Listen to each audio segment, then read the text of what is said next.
ഒരു മിനിറ്റ് കേട്ടോ, ഈ വീഡിയോ നിങ്ങൾ ഒന്ന് കാണണം കേട്ടോ.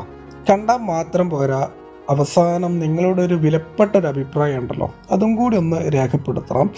ഇതിന് ആളുകൾ കൊടുക്കുന്ന ക്യാപ്ഷൻ ഇങ്ങനെയാണ്: വഴിമുടക്കി ബസ്സുകൾ, വാശി നടു റോഡിലോ എന്നുള്ളത്. അപ്പോൾ വീഡിയോയുടെ അടിസ്ഥാനത്തിൽ നിന്ന് മനസ്സിലാക്കാൻ പറ്റിയത് ആ പാലത്ത് 2 ബസ്സും, ഒന്ന് KSRTC ഒന്ന് മറ്റേ ബസ്സും.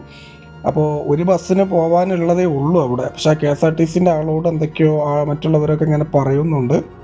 അപ്പോൾ ഈ ഒരു വീഡിയോയിൽ, അതായത് ഈ ഒരു ബസ്സുകാരുടെ അടുത്ത് ആരുടെ അടുത്താണ് തെറ്റ്? കാരണം ഇവിടെ ഒരാളുടെ അടുത്ത് തെറ്റുണ്ട് എന്നുള്ളതിന് ഒരു സംശയമില്ല, 100% നമുക്ക് ഉറപ്പാണ് ഒരാളുടെ ഭാഗത്ത് തെറ്റുണ്ട് എന്നുള്ളത്. അപ്പോൾ ഈ ഒരു വീഡിയോയുടെ അടിസ്ഥാനത്തിൽ, ഈ ഒരു വീഡിയോ കണ്ടതിൻ്റെ അടിസ്ഥാനത്തിൽ നിങ്ങൾ ഒന്ന് പറയാം, ഇവിടെ ആരുടെ അടുത്താണ് തെറ്റ് എന്നുള്ളത്? KSRTCൻ്റെ അടുത്താണോ അല്ലെങ്കിൽ മറ്റേ ബസ്സിൻ്റെ അടുത്താണോ എന്നുള്ളത് തീർച്ചയായിട്ടും എൻ്റെ കമൻറ്റ് ബോക്സിൽ ഒന്ന് രേഖപ്പെടുത്തുക.